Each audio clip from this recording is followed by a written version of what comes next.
날씨에 강건하게 지내시고 또 주 앞에 나와 예배로 모이신 여러분에게 그리스도의 은혜와 평강이 가득할 길을 주의 이름으로 축복합니다.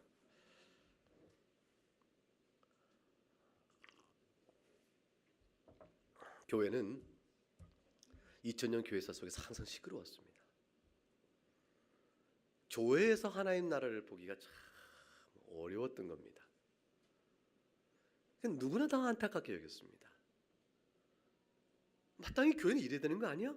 뻔히 다 알고 있는데, 근데 그것이 현실적인 열매로 드러나 그 향기가 가득한 그런 교회를 이루기가 얼마나 어려운지, 그 동방교회, 서방교회, 2000년 교회사 속에서 어디나 다 그래왔습니다.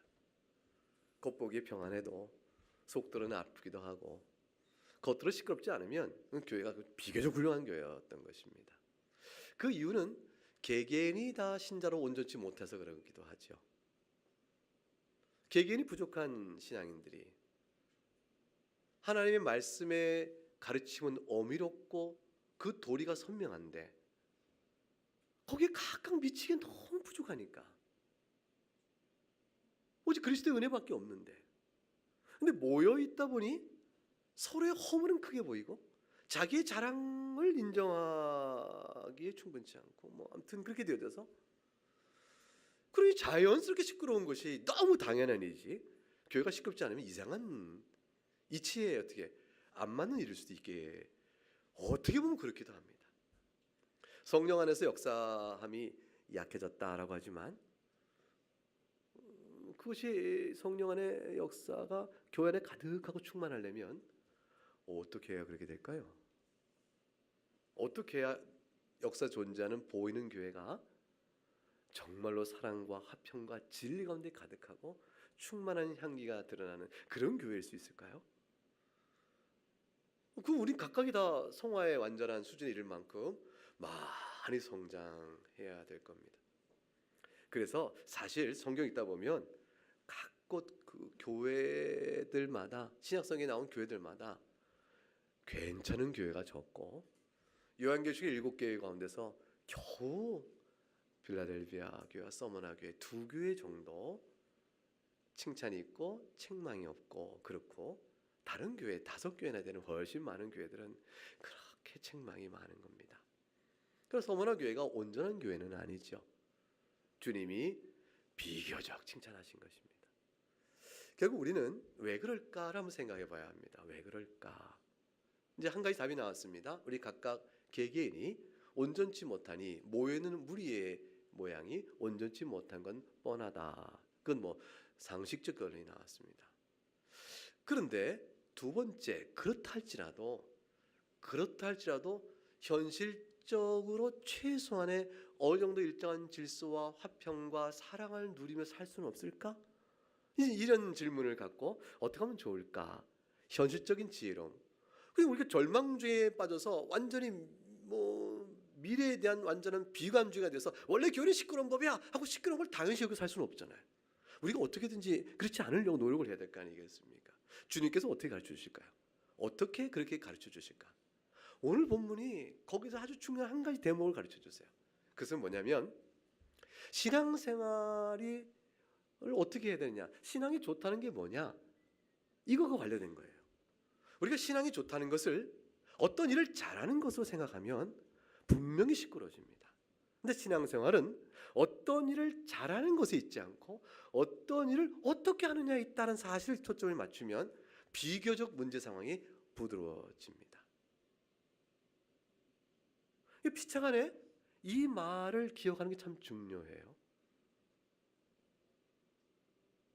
어떤 일을 하느냐 자체가 아니고 그 어떤 일이든지 어떻게 하느냐가 더욱 중요하다. 이런 사실을 마음에 잘 갖고 있는 일이 굉장히 중요합니다. 사도 바울은 이제 이 로마 교회에 편지를 보내면서 교회 소식을 다 듣는 거죠. 그러면서 이 교회가 유대인과 이방인들 가운데 우상 제물 바친 고기를 먹을 수 있느냐 없느냐 갖고 다툼이 있다는 걸 잘 압니다.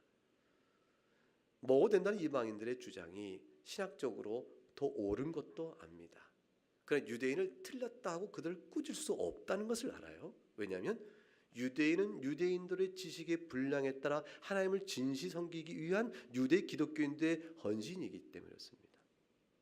그리고 이방인들도 옳다는 걸 압니다. 이방인들이 그리스도 안에서 접붙임받아 유대인과 함께 그리스도의 몸을 구성하면서 그들이 아는 받은 신앙 지식에 충실하고자 하는 하나님의 열심이 있는 걸 알기 때문입니다.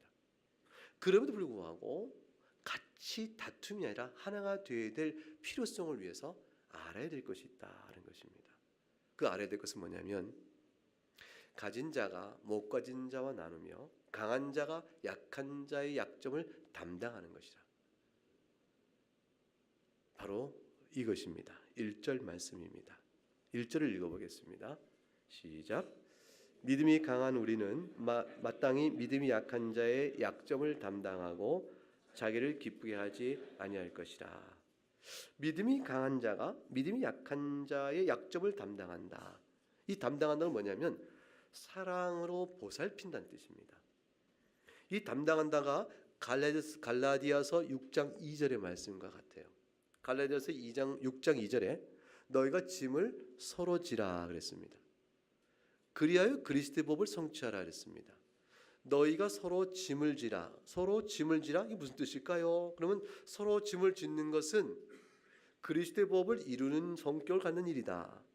그럼 그리스도의 법을 이루다니 무슨 뜻입니까? 그때 로마서 13장 10절에 사랑이 바로 율법의 완성이라 했으니까 서로 짐을 짓는 것은 쉽게 얘기하면 서로 사랑을 베풀어 사람을 세워주는 일을 의미합니다.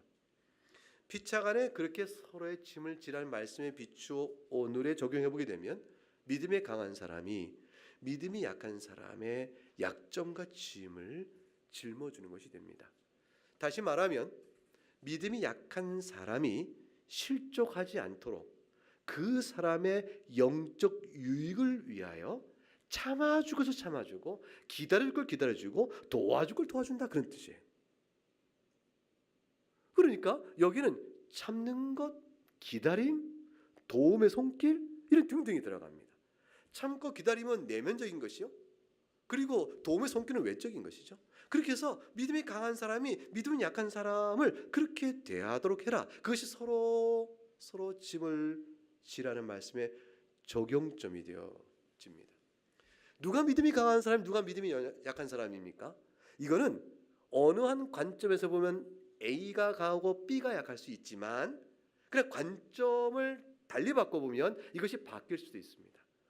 절대적으로 강한 사람 모든 면에서 그런 성도는 아무도 없기 때문입니다.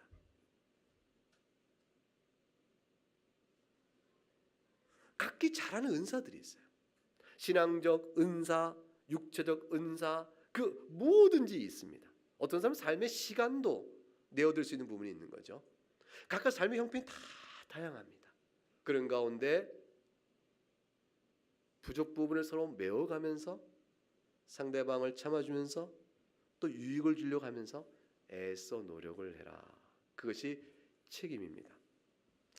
하나님께서 내게 주신 무엇이가 좋은 거 있으면 이건 절대 자기를 위한 것이 아니라는 것을 의미하는 것이죠. 하나님께서 내게 주신 좋은 거 있으면 이건 절대 나만을 위한 것이 아니다. 섬기라고 주신 것이다 라는 사실이 아주 분명합니다. 이게 세상과 좀 다릅니다.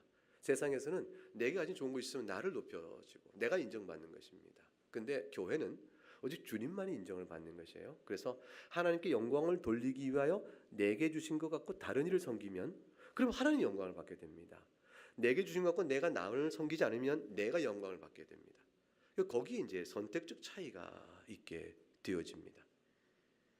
갈라디아서 6장 5절은 근데 각각 자기 짐을 져라 이런 말씀 나옵니다. 각각 자기의 짐을 지라는 말씀이 나오니까 서로의 짐을 지라 해놓고 나중에 뒤에서는 각자 자기 짐을 지라니까 이건 모순된 거 아닌가 이렇게 의아할 수 있습니다. 각각 자기 짐을 짓는 성실한 태도가 전제돼야 다른 사람의 짐을 짊어주는 일이 순하게 되어집니다. 자기 짐을 안 지고 나태하고 게으르며 악하게 행동하며 내 짐을 지라고 요구해서는 안 된다는 뜻이 되어집니다. 각각 자기 짐을 진다는 얘기는 하나님 앞에서 책임받을 일은 각각 내 몫이다 그런 뜻이에요. 하나님께서 마지막 날에 각각을 대하실 때 하나님 앞에서 네가 어떻게 될 것이냐라는 것에 대한 중요한 책임적 문제는 네 몫이고 그 말이에요. 그러면 네 일은 네가 해야 된다. 그리고 더 나아가 서로 짐을 지라. 이렇게 되어집니다.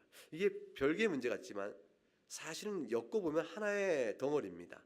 각각 자기가 하나님 앞에서 어떻게 살았는가를 내놓아야 되는데 그 내놓는 것이 서로를 유익되도록 하는 것으로 살았으면 자기 짐을 다 짓게 되어져요. 그러니까 서로를 위한 짐을 지는 일을 게을리해 보면 각자 자기의 짐도 안 진 것이 될 수 있어요. 왜냐하면 사랑의 측면은 사실은 각각의 짐이거든요. 그래서 교인에게 주어진 개인의 짐과 관계적인 짐이 분리되지 않는다는 것입니다. 물론 맥주인 성경 읽기는 혼자 해야죠. 각각 내는 거죠. 연약한 자를 담당하기 위해서 당신 내 것 좀 이렇게 할 수는 없는 거죠. 그런 의미에서 각자 져야 될 짐이 있습니다. 그에 불구하고 사랑의 관점에서는 모든 것을 다 포함합니다. 그래서 2절 말씀은 1절과 달리 이렇게 표현된 걸 보시기 바랍니다. 2절 읽어볼까요? 시작. 우리 각 사람이 이웃을 기쁘게 하되 선을 이루고 덕을 세우도록 할지니라. 우리 각 사람이 이웃을 기쁘게 한다는 것은 서로 선하는 것이죠. 상호적이죠. 선을 이루고 덕을 세운다. 이게 상호적입니다. 근데 1절은 뭐라고 했냐면 믿음이 강한 사람이 약한 자의 약점을 담당하라 했습니다. 근데 2절은 상호적이 되어졌습니다. 결국은 무엇입니까? 믿음이 강한 약한 자가 어떤 점에서는 있지만 다른 점에서는 뭡니까? 바뀐다는 겁니다. 상호적인 것입니다. 서로 용납을 받고 살고 있다는 사실을 기억해야 됩니다. 그걸 더 좋은 표현으로 사랑을 받고 교회생활을 하는 겁니다. 우리 가운데 사랑을 받지 않은 사람은 아무도 없습니다. 자기가 그것을 알지 못하고 있는 것이죠. 이와 같은 주의 말씀을 권면하는 교회론적인 교훈에 있어서 사도 바울은 이제 성경을 보라고 말합니다. 성경이 4절이에요. 성경을 통해서 이와 같은 실천적 교훈의 명령에 대한 이치와 또 이걸 실현해갈 기회도 얻는다. 4절을 같이 읽어보겠습니다. 시작. 무엇이든지 전에 기록된 바는 우리의 교훈을 위하여 기록된 것이니 우리로 하여금 인내로 또는 성경의 위로로 소망을 가지게 합니다. 성경의 교훈은 교훈이라고 하는 말에 눈여겨보면 성경이 우리에게 알려주는 많은 내용들은 단순한 지식이 아닙니다. 모르겠습니다. 여러분 이제 우리가 법관이 되려면 율법전서를 다 익혀야 되겠죠. 율법전서를 다 익힌다는 것은 정보를 확실히 기억해 두는 것이고 또 상황별로 그 정보의 내용을 어떻게 조합하여 잘 판단을 내리는가를 알아야 될 것입니다. 그런데 경륜 있는 판사와 그렇지 못한 자의 차이는 무엇이냐면 수많은 사례를 통해서 그 율법전서의 법조항을 어떻게 적용해야 하는가에 대한 적용적 여유와 융통성이 있게 되고 무엇보다도 케이스별로 사례별로 각각의 놓인 사람을 생각하게 되는 법이 생기게 됩니다. 그쯤 되면 법정신을 이해하는 사람이다 이렇게 볼 수 있겠죠. 그럼에도 불구하고 그것은 철저히 정보적입니다. 근데 성경의 말씀은 사뭇 달라요. 어떤 학문에 공부하고 사뭇 다른 게 뭐냐면 성경의 많은 정보는 지식의 정보가 아니고 전부 삶의 요구입니다. 그래서 성경의 모든 신앙적 지식은 전부 실천적 지식의 의미를 갖습니다. 그래서 개혁신학에서는 신앙적 지식은 곧 실천적 지식, 곧 경건 이렇게 요약을 합니다. 지식과 경건이 같은 의미를 갖고 있는 한 동전의 양면으로 봅니다. 그래서 머릿속으로 이해하는 지식과 풍부한 신학의 자랑이 아무 의미가 없어요. 경건으로 드러나지 않으면. 그런 것을 뭐라고 말하냐면 헛된 믿음이요 라고 사실 말하고 있는 거예요. 성경이. 열매를 맺도록 이끌어가는 경건의 열매의 유익성이 드러날 때야 그 믿음의 지식이 살아있는 믿음의 지식이 되어지는 것이요. 그렇지 못하면 헛된 믿음의 지식이 되어지는 것이죠. 성경에 나와 있는 뚜렷하고 알기 쉬운 이야기입니다. 이건 세상 사람들이 우리한테 얘기하죠.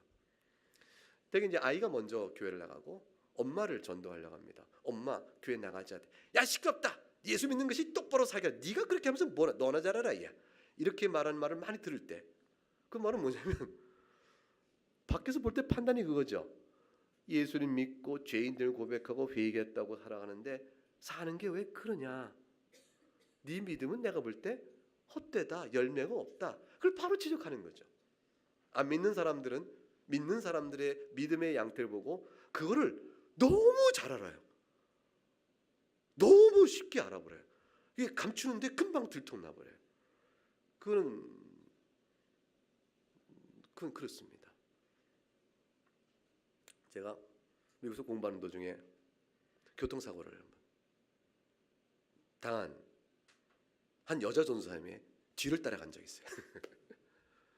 하는 여자분이 혼자 와서 공부를 하는데 이분이 제가 같이 모임을 갔다가 가는데 앞차가다가 금방 사고를 냈어요. 우회전하다가 이계속에서 이렇게 크로스로 좌회전하는 차를 신호를 무시하고 우회전하다가 그냥 부딪혀버린 거죠. 과실이 이쪽 100% 책임이 있습니다.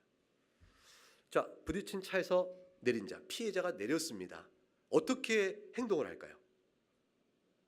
눈을 어디다 두고 다니냐? 생각이 있느냐? 그렇게 운전하려면 왜 차를 갖고 다니느냐? 이 차가 어떤 차인 줄 아냐? 막 화부터 내야 될 거로 기대가 되죠. 내리더니 이분 첫 마디가 뭐냐면 당신 몸 괜찮아요? 피해자인데 Are you okay? Are you okay? 그리고 내가 당신 오는 걸 내가 오려고 하는 운전의 그 기미를 내가 봤는데 내가 거기에 대해서 내가 가야 될 이란 신호 때문에 내가 가버려서 미안하다. 네가 오려는 걸 내가 미리 봤기 때문에 조금 내가 조심했으면 네가 오는 잘못을 범했어도 이렇게 사고 안 날 수 있는데 참 마음이 좀 그렇구나. 몸 아프지 않냐. 이렇게 말하는 사람을 봤어요. 제가 너무 놀란 거예요. 너무 놀랐어요.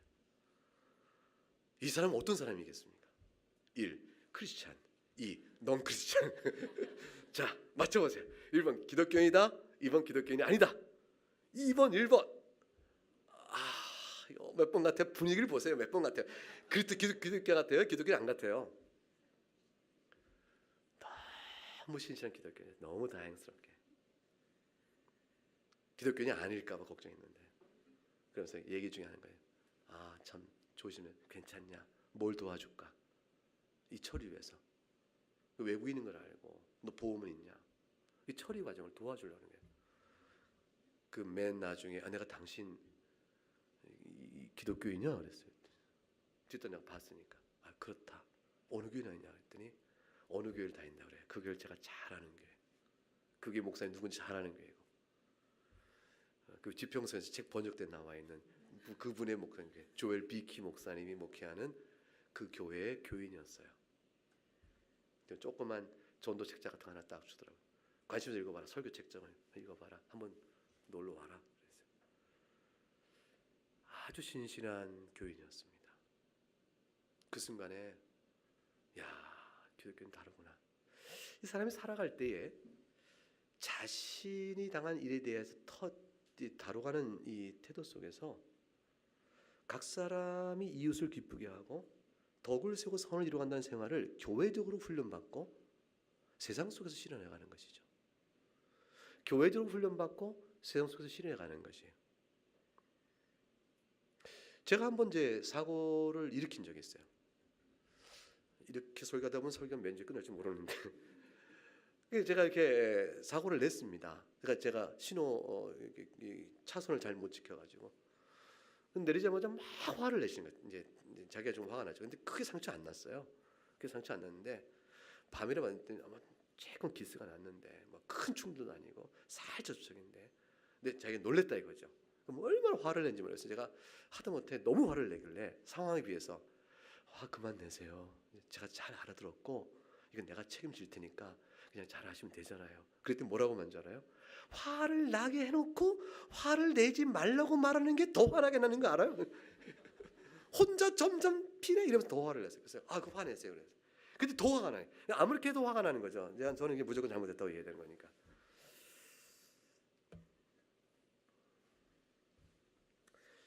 기독교인의 믿음이 어떠하신가? 그가 하나님의 영광을 돌리는 사람인가 아닌가는 쉽게 결정납니다. 금방 합니다. 아주 금방 합니다. 가족이 알고, 그래서 가족 전도가 어렵습니다. 그리고 누가 제일 많이 하면 교인이 잘합니다.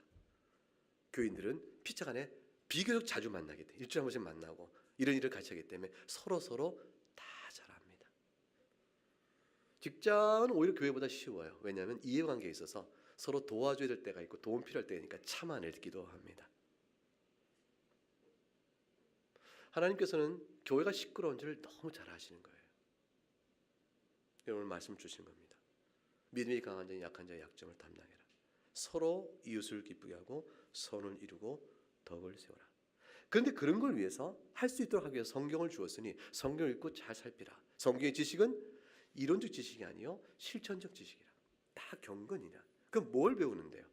이 말씀 앞에서 성경을 통해 우리에게 뭘 주시려고 이 말씀을 권면하며 말씀하실까요? 성경을 통해 주시는 건 4절에 나와 있는 세 가지 단어를 찾아보세요. 세 가지 단어 얼른 찾으세요. 무엇이든지 전에 기록된 바는 우리의 교훈을 위하여 기록된 것이니 우리로 하여금 인내로 또는 성경의 위로로 소망을 가지게 함이라. 성경을 통해 우리에게 주고자 하시는 세 가지 내용, 단어 세 개 각각 두 글자 되어 있습니다. 뭘까요? 첫째 인내, 두 번째 뭡니까? 위로, 세 번째 뭐예요? 소망. 이 세 가지를 성경에서 배우게 되므로 이것을 실천해 갈 수 있는 힘이 생긴다는 것입니다. 하나님께 잘 아세요. 인내가 요구된다는 것을, 오래 참음이 필요하다는 것을, 기다려야 한다는 것을, 부딪혀야 한다는 걸 알고 계십니다. 우리가 이 사랑의 건덕, 서로의 영적 유익을 위하여 행하려면 우리는 속이 끓어야 돼요. 너무 속이 막 빠져 끓고 스트레스가 쌓이고 힘든 일을 겪어야 합니다. 이게 자연스러울 수가 없어요. 우리는 다르니까. 왜 이래? 손해 감정이 생기거든요. 억울하거든요. 도대체 왜 이러는 거야? 나만, 너는 뭔데? 이런 생각이 들어서 항상 이 판단이 우리 속을 부글부글 끓게 합니다. 그러니까 속이 아프고 힘들고 오래 참고, 그 다음에 인내 속에 뭐가 있냐면 기다림이란 전제예요. 기다려줘야 한다는 것이. 오래 참고 기다려줘야 한다. 근데 이것은 선생 노릇해보거나 자식 농사해보면 금방 압니다. 얼마나 속썩이는지. 이거 오래 참지 못하고 기다리지 못하면 자식 농사 망치는 거죠. 화를 내고 막 얼굴 뽀개지고 자식을 맨날 이래 보세요. 그 자식이 제대로 되나? 절대로 바로 안 되죠. 그러니까 결국 자식 농사는 어떤 잔소리 소용없는 겁니다. 이해해주고, 그러니 여기까지구나, 좀 더 기다려주지, 어떠니, 이거 외에는 방법이 없습니다. 초달과 책망을 하지 말란 얘기냐? 초달과 책망을 해야 합니다. 옳고 부름을 잘 봐야 합니다. 그러나 인내와 기다림이 없이 초달과 책망을 하는 것은 자기의 주장으로 애를 몰아서 그런 것밖에 안 됩니다. 교회에서 우리 아이들이 잘 자라겠죠. 5학년, 6학년 때까지 잘 자라가 중학교 올라가서 이상해집니다. 그럴 때가 된 거예요. 세상에 제일 무서운 게 중학교 2학년이니까. 어떻게 하겠어요? 아이가 답을 찾아갈 때까지 따뜻하게 참아줘야 하고 기다려줘야 합니다. 그리고 바른 말씀의 가르침이 잔소리와 정죄가 되지 않게 해야 합니다. 아이는 압니다. 옳은 줄은. 그러나 받기 어려워 힘들어하고 있는 것이. 그 심령을 헤아려 손잡고 기도해주고 두들겨주고 그러면 됩니다. 그런 넉넉한 이해가 없으면 못하듯이, 좋은 선생 되기 어렵듯이, 성도 마찬가지도 서로 간에 그러한 것이죠. 그래서 그 인내를 하는데 이게 너무 힘드니까 인내를 할 수 있도록 하나님께서 우리에게 위로를 주시는데 성경 안에서 발견하는 겁니다. 아, 먼저 믿은 자들이 이렇게 와서 이렇게 됐구나. 하나님께 살아계셔서 섭리 가운데 역사하시구나. 하나님의 손길을 믿고 위로를 받아 누리게 되고, 그리고 훗날에 뭘 하실 분? 믿음의 성도를 모아 칭찬하실 분인 줄 믿고 소망의 주인을 바라보며 있는 것. 그래서 인내와 기다림이죠. 그리고 위로와 그리고 소망, 이 세 가지를 마음에 딱 심고 있으면서 이 말씀에 순종해 한평생 나그네 길 속에 교회를 이루어가면서 주를 영화롭게 하는 것입니다. 이것은 우리에게 어떤 내면적 도를 닦기 위한 인격적 함양의 요구가 아닙니다. 단순히 그런 목적이 아니에요. 기독교 신앙이 이렇게 하는 것이 무슨 인격 수양을 다 해서 거룩한 자가 되어 그래서 남들이 볼 때 얼마나 너 훌륭한 자를 또 보게 하라. 그래서 우리가 얼만큼 내면의 인격 수양을 잘해서 다른 사람이 존경받을 만한 좋은 사람인가를 드러내라. 여기 있는 것이 아니고 신앙의 목적이 이렇게 할 때 우리가 그렇게 바라는 여러분 마음속에 그렇게 바라는 한 가지 하나님께서 여러분이 그렇게 말해주길 바라죠. 뭐예요? 내가 너로 인하여 영광을 입었다. 여러분 그 말보다 감사하고 기쁜 게 어디 있어요? 훗날에 하나님 앞에 섰을 때 하나님께서 내가 너로 인하여 영광을 받았다. 이 말 듣고 싶지 않으세요? 이거보다 더 값진 인생의 또 믿음의 상급이 어디 있을까요? 네가 그날에 무릎을 꿇고 눈물로 기도할 때 내가 영광 받았다. 언제요? 네가 잘했을 때. 여러분 업적을 냈을 때도 하나님 영광 받죠. 불모지가 복음을 전하다가 순교해요. 하나님 영광 받죠. 직장 믿는 사람 없는데 복음을 전하 복음도 살려고 해요. 불효과 탈의하지 않아요. 그 때문에 욕을 좀 먹어요. 하나님 영광 받으시죠. 너의 착한 행실을 보고 하나님의 영광을 돌리게 하라 하셨으니까 우리가 착하게 삶으로 영광을 받으시죠. 그 모든 속에서 우리가 하나님 앞에 영광을 돌리는 일 있잖아요. 지금 말했던 이 모습 그대로 오래 참고 위로를 주께 구하고 소망을 바라보며 엎드릴 때, 그리고 오늘도 주 앞에서 믿음의 사람으로 살아가자 할 때 하나님께 영광 받으시는 거예요. 잘한 일로도 영광 받으시고 못한 일로도 영광 받으시는 거예요. 그래서 순종을 통한 업적도 영광을 돌리게 하되, 그러나 과실과 허물을 통해 하나님 앞에 눈물로 돌리는 회개도 하나님께 영광을 돌리게 되는 겁니다. 하나님의 영광을 받으시잖아요. 그러므로 우리가 일용할 양식을 놓고 밥을 놓고 기도할 때도 하나님께 주신 것입니다. 하나님께 감사합니다. 이것도 하나님께 영광을 돌리는 일들이에요. 매사가 그런 것입니다. 하나님께서 영광을 받으십니다. 그래서 우리가 인내와 위로를 성경에서 받고 소망을 바라며 살아가는 신앙생활은 정말로 복된 신앙생활입니다. 그날에 주께서 영광을 내가 받았다 하실 일이거든요.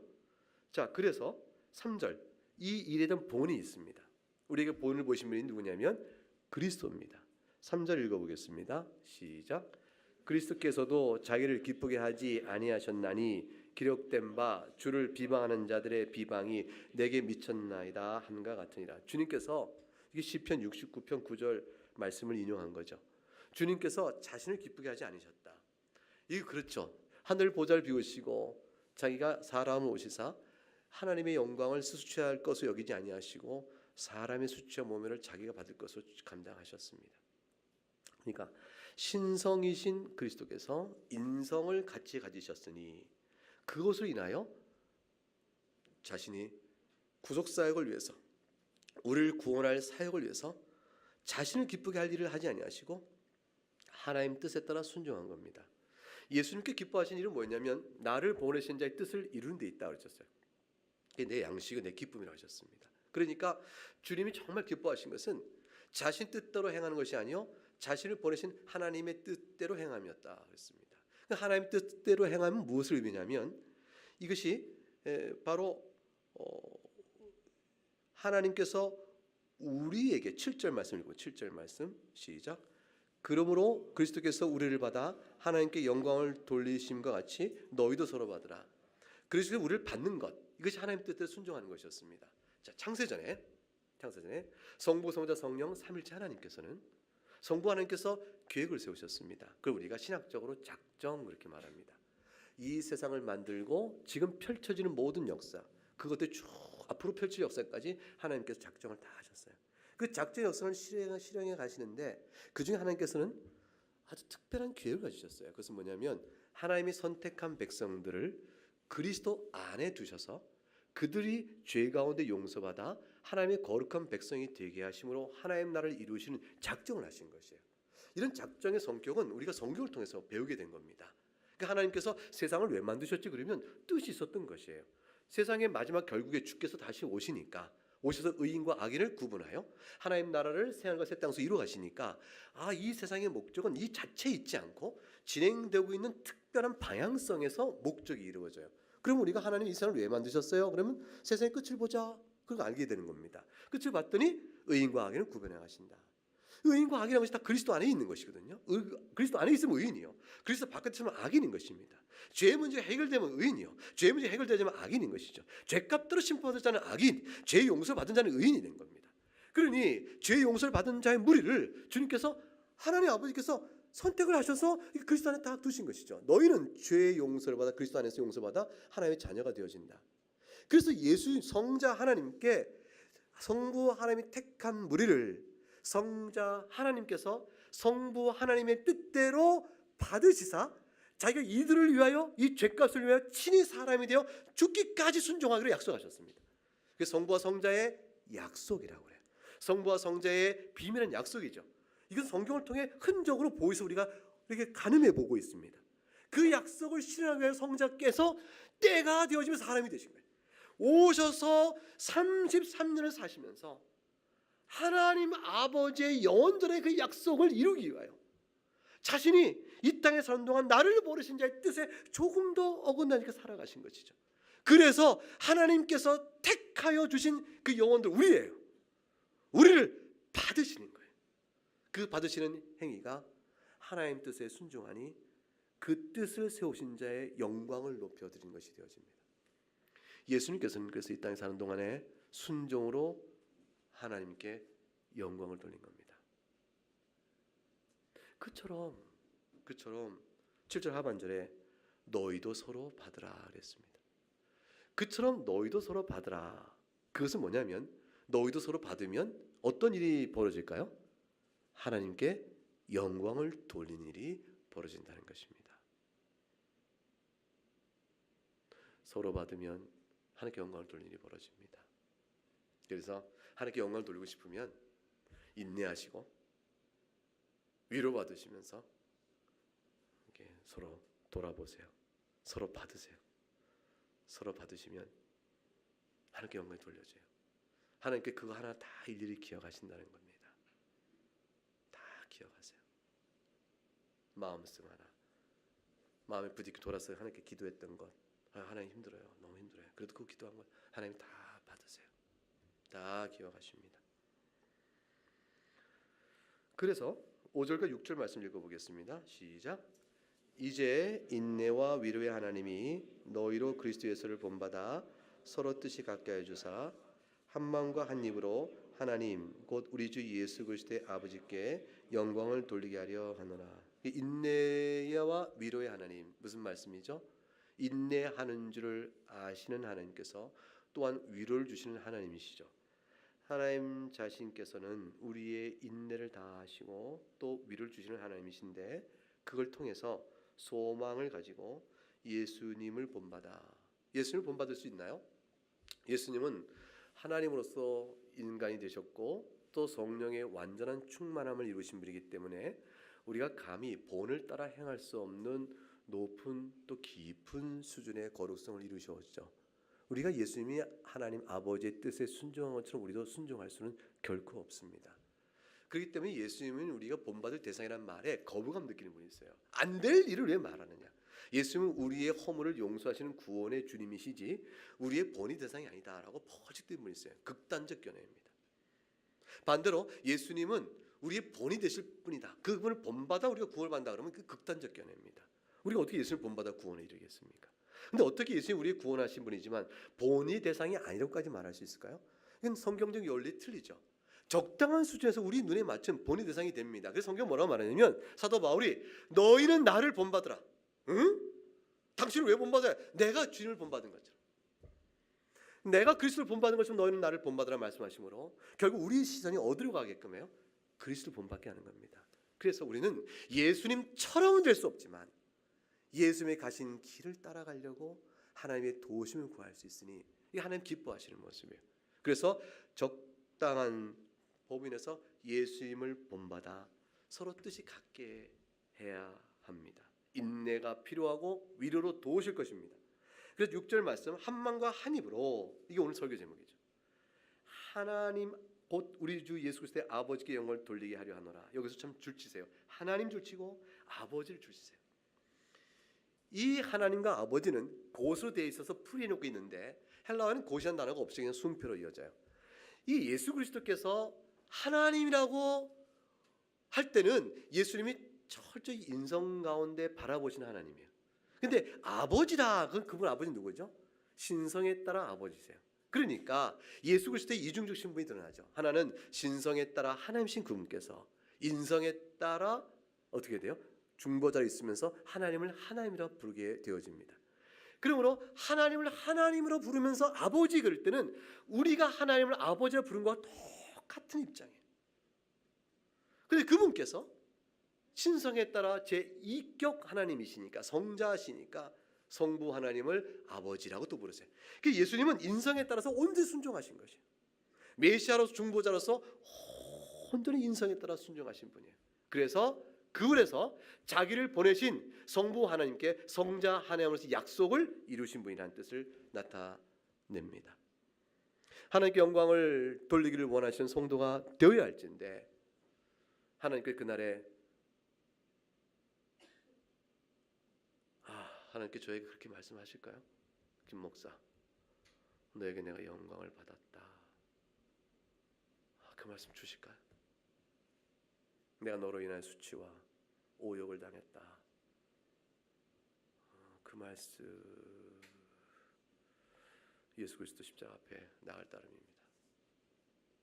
십자가 앞에 나갈 따름이에요. 그런데 작게라도 주님께서 내가 너로 영광을 입었다 하신 게 있다면 큰 상으로 주십니다. 그게 마태복음 25장에 나와 있는 우리의 모든 거예요. 우리가 지난번 14장에서 봤던 다 하나님 앞에서 이실직고하리라 할 때 하나님이 결산하게 될 내용입니다. 결산 내용은 우리의 작은 헌신과 칭찬도 주님은 찾아내셔서 그거를 상을 주시려고 하시는 것이. 그러므로 서로 용납하고 서로 품으라 하셨습니다. 이 일을 위해서 예수 그리스도께서 어떻게 행하셨다고요? 3절에 자기를 기쁘게 하지 아니하셨다 돼 있죠. 그리고 말하기를 자신을 비방하는 자의 비방이 내게 미쳤다 했으니, 자신에게 비방이 미쳤음에도 불구하고 자기를 기쁘게 하지 아니하시고 하나님 뜻에 순종했다, 이렇게 되어집니다. 그러니까 상황이 굉장히 나쁜 상황을 전제로 하고 있죠.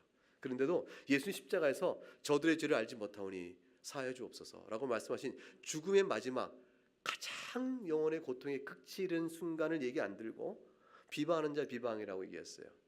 왜 그랬을까?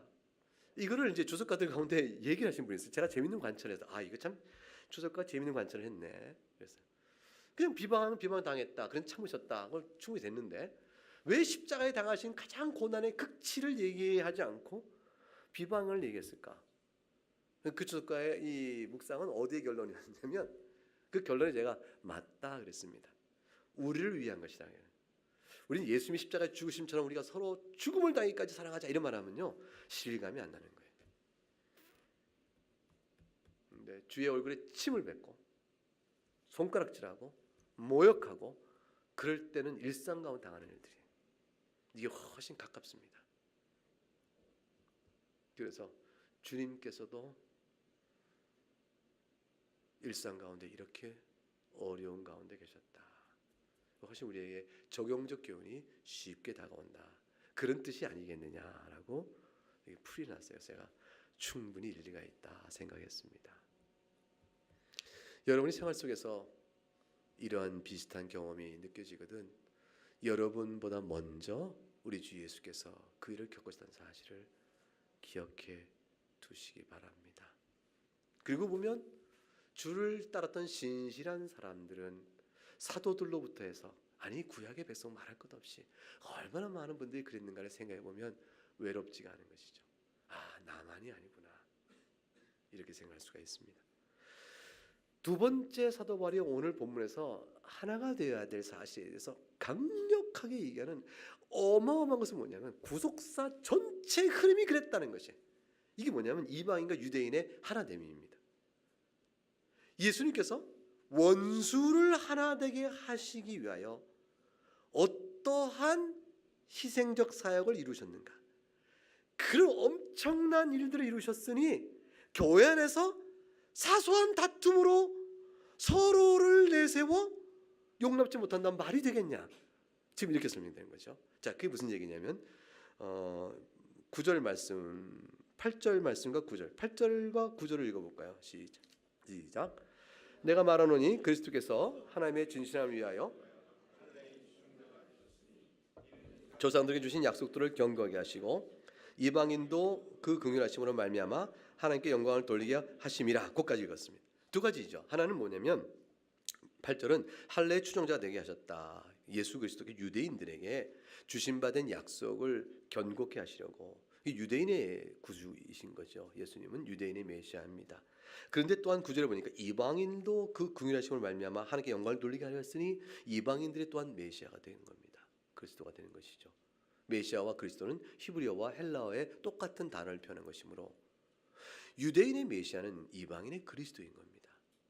그러므로 하나님께서는 유대인뿐만 아니라 이방인도 하나님께 영광을 돌리게 하시기 위한 하나님의 백성으로 삼으셨는데 역사 속에 보게 되면 이방인들에 의하여 유대인들에 의하여 이방인들은 개화되지요.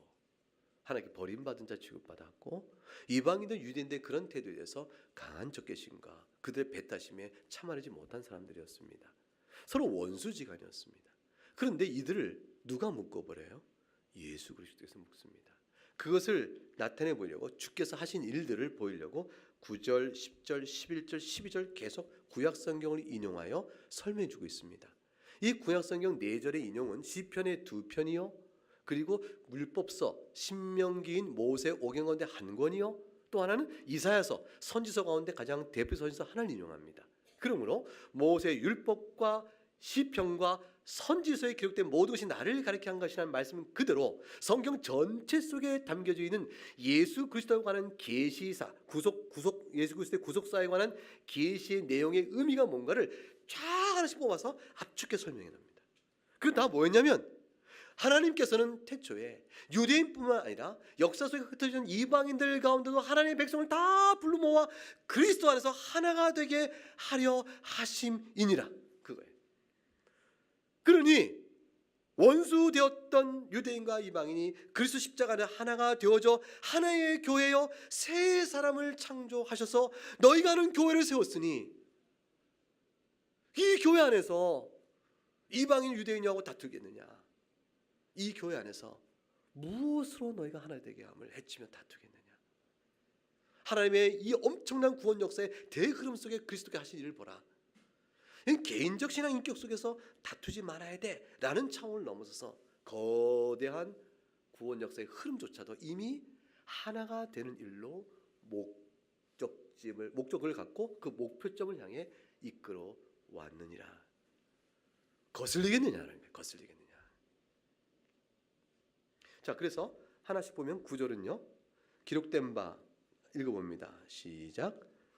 그러므로 내가 열방 중에서 주께 감사하고 주의 이름을 찬송하리로다. 시편 18편 49절의 인용이고요. 10절 또 이르되 읽어봅니다. 시작.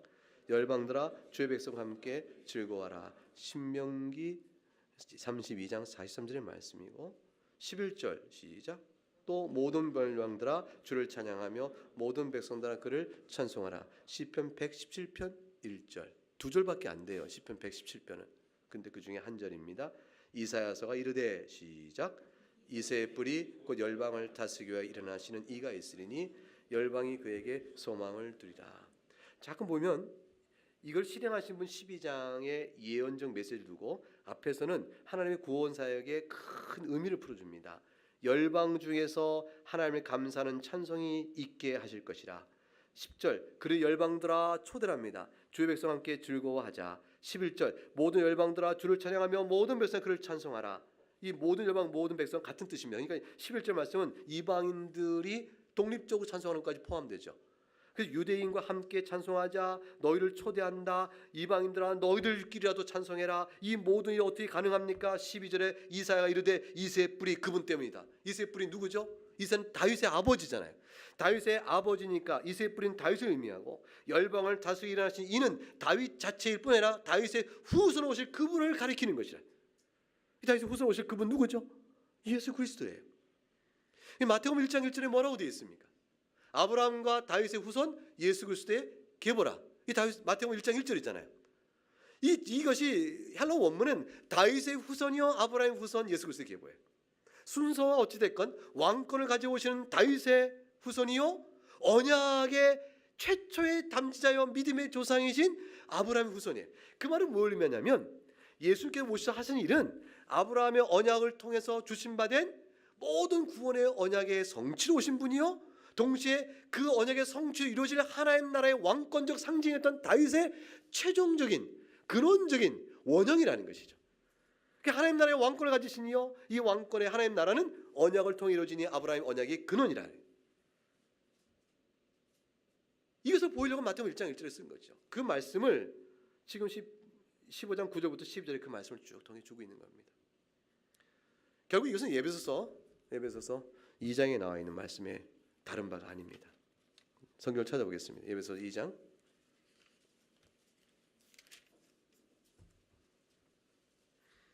11절부터 18절까지 말씀을 한 절씩 나누어 교독하겠습니다.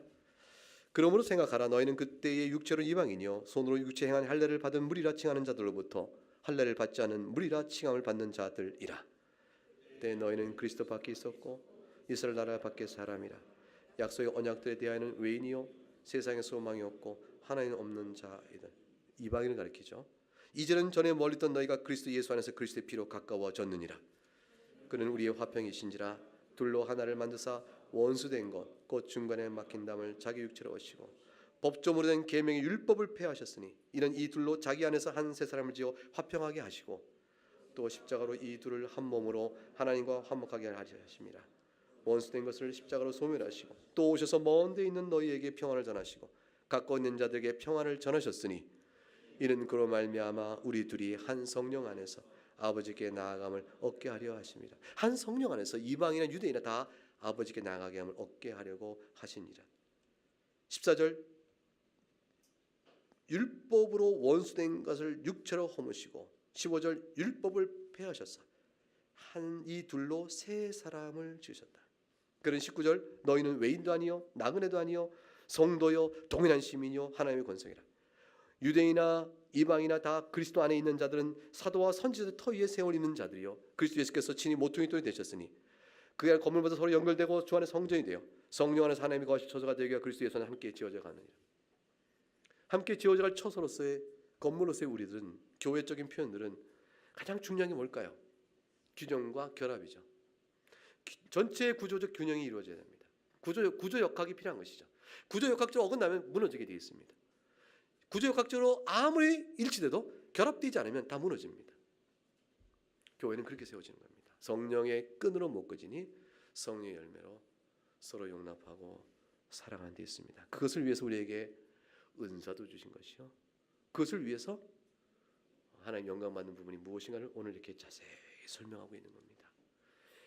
신앙이 좋다는 것, 하나님께 영광을 돌린다는 것이 단순한 어떤 일을 하느냐가 아니라 그 일을 어떻게 하느냐가 중요한 사실, 우리가 초점을 놓치면 교회는 반드시 시끄럽습니다. 그리고 교회가 하나님 나라를 상실합니다. 교회는 남고 하나님 나라가 상실되면 아프죠. 너무 아프죠.